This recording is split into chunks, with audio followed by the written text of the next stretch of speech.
this all Rolls-Royce episode, the ex-Mickey Mouse Rolls-Royce Silver Shadow 2-door coupe is back on the road at last. So, Dan. Yeah. You've been under the Rolls-Royce now for 3 weeks, 4 days, 8.5. It feels like that, doesn't it? Yeah, it's a massive job, isn't it? Yeah. So now you're dropping the whole back end, just to get access to some brake pipe unions which are up there, yeah? Yeah. Okay. So no shortcuts, is there? Except cut a hole in the floor, which we aren't going to do. No, I know some people do, but we aren't going to do that. Yeah. So it just shows the magnitude of changing a couple of brake pipes on this thing. Yeah, you've got to disconnect everything. Huge job. Yeah. Yeah, definitely. Good. Well, carry on then. I'll see you in 3 weeks. Yeah. I'll bring you food. I'll be about halfway then. Okay, that's fine. That's fine. You just enjoy yourself. Actually, while we're under here, we can see the that's the twin fuel pumps, which are all they're often problematic, aren't they? When these have been stood, they pack in quite a few £100 to change that. But this one's okay, but I know they do pack up. Yeah. You can see this one, because it's an early car, this one has a master cylinder and the later ones don't. This one does. And all that's there for is to make your brake pedal feel better. Like a brake pedal. Like a brake pedal instead of a button on the floor, which the later ones do a little bit. And I think they only did that for a year after this car was built. I think 1970-ish, I think. Yeah. And then I think 71 they changed that. They omitted that, wasn't they, after that? Right. So that's an interesting feature about this particular car. Yeah. Good, well, upwards and onwards there. Yeah. Okay, so Dan, it's off. Yes.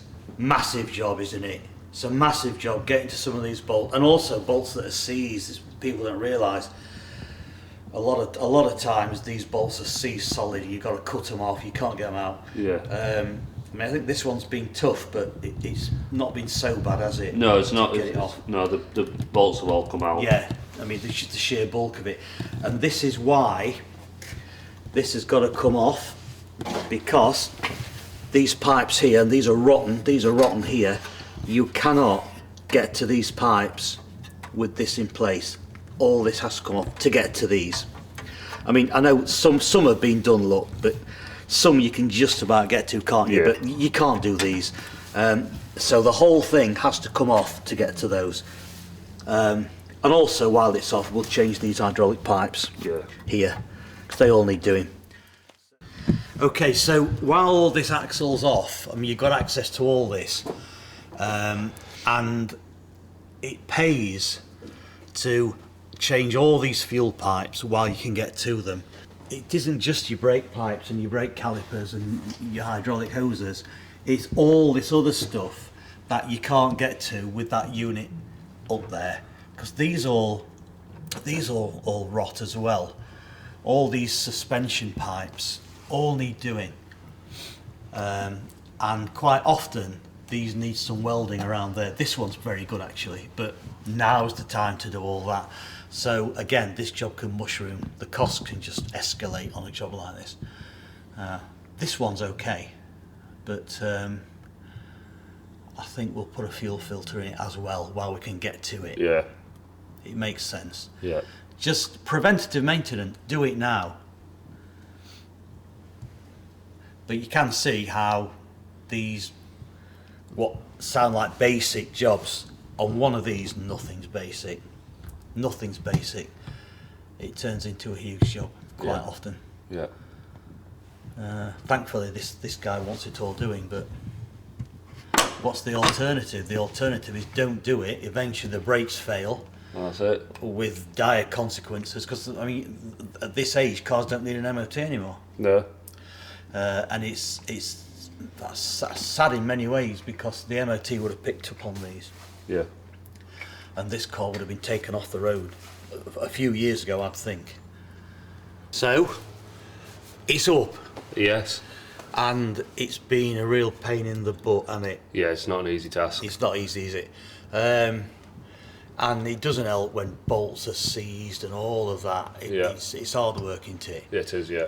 Mammoth job. But when you look at how many brake pipes there are under there, I mean, there's still some to connect up, I know. There is, yeah. But when you look at how many brake pipes there are, it's like spaghetti. It's like metal spaghetti. Yeah, well, the thing is, when it's up as well, you can't actually see the amount that is on the top. Yeah, I know. That goes across the top. I know. I think there were 5 or 6 across there or something. Yeah, there was, yeah. All right on top of there. Yeah, yeah. Which you cannot physically even see. Yeah. Yeah. So that's why that has to come down, isn't That's it? it, yeah. I mean, thankfully, this one isn't rotten. It's pretty sound. It's just nuts and bolts that just to round off. That's it. Yeah. So, good. Well, home straight then. Yeah.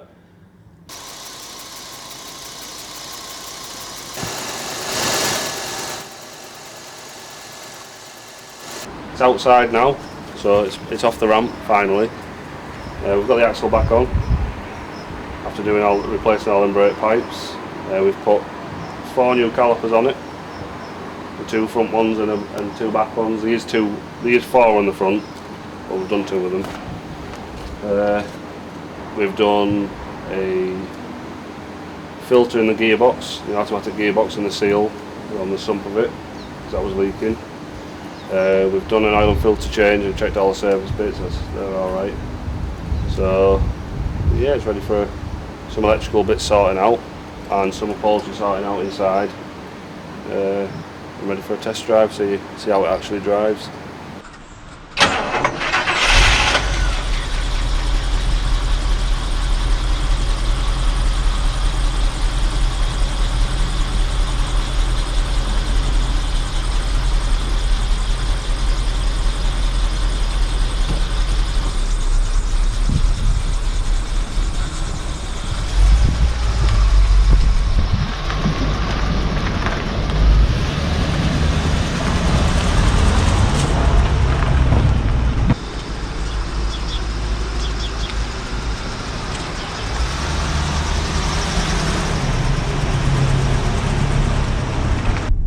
Okay, so here we are in the first drive of this Rolls, and I have to say it's very nice indeed.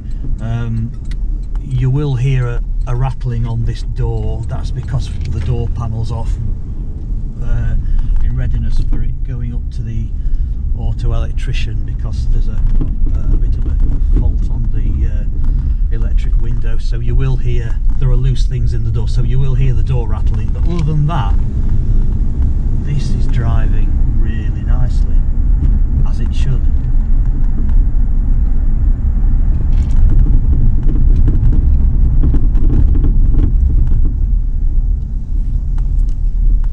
Yeah, them brakes are sharp, aren't they? Yeah, they are.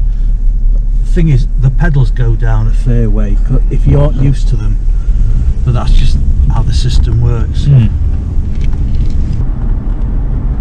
here we are driving Mickey Mouse Rolls Royce.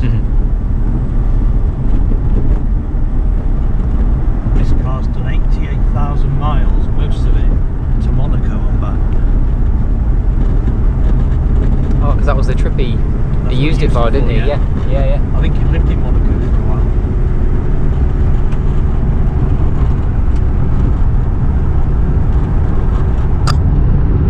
That is nice to see. Well, it's lovely. To look down the bonnet. Yeah. You don't get that feeling from anything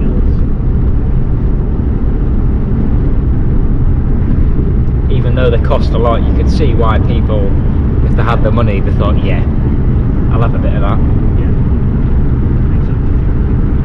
There is something about them. Yeah. You either get them or you don't. If you don't get them, there seems to be no in between. People who don't appreciate the quality of these just cannot grasp it at all.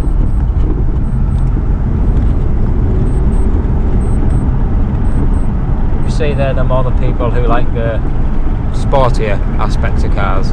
Quite possibly. Because you don't buy this for its speed, do you? Oh no, they aren't the fast car. No. By any means.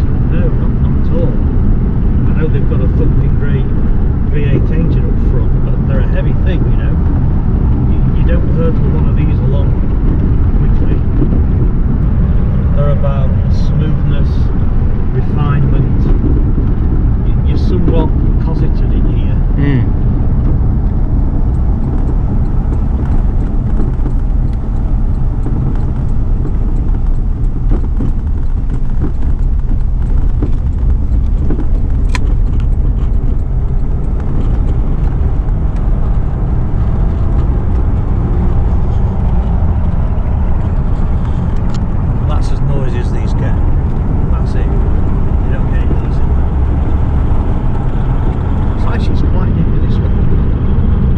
say it doesn't feel too sluggish. These two-door coupes are a heavy car anyway. I don't know if they're any heavier than the saloon. I've got a feeling they are. I'm not sure. But this one's not bad. Brakes are superb. That's good news, because that's where a lot of the work was, wasn't it? Yeah, it's had most of the braking system replaced. But now we've replaced the hydraulic hoses as well. The self-leveling suspension is working at the back, which it wasn't. None of that worked at all. Now it's working perfectly. But if these get neglected on the hydraulic system, you're into some expense. They're expensive to put right because they're very, very complicated. Even now, I think they're probably the most complicated braking suspension system that I've ever come across of any, even the modern cars. That's great. Engine temp, rock steady.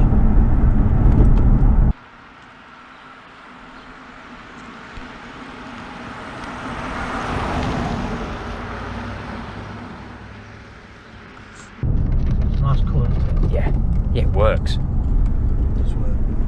When I first saw it, I thought, ooh, no, but the more I see it, the more I really like it.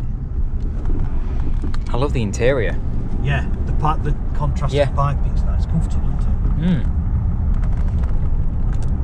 I quite like the smaller wheel as well. I think it's not too far. It hasn't. Yeah, it works okay on this. Yeah. He was quite a big guy, was Mickey Most. So if he had this fitted, it's because he was he's quite a big fella. Tall, quite a beefy fella. Nice, very, very nice car. Very nice. This is pretty much what old Rolls Royces should drive like. I mean, obviously you're aware you're in an old car, of course you are. But as far as the driving experience is concerned, it's very nice. Driving one of these is not so much a driving experience, it's an event, it's different. You won't find it in anything else. And the modern Rolls Royces aren't like this. There's something about an older Rolls Royce model looking down that bonnet. I never get tired of it. I just think they're amazing things.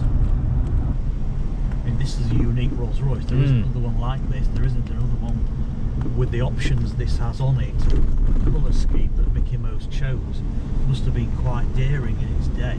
I don't know, but I suppose he was a music producer, so. Yeah.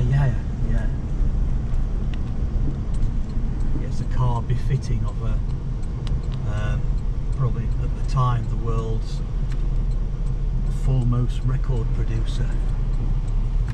Watch out for the next episode, which promises to be a really interesting one. Keep watching.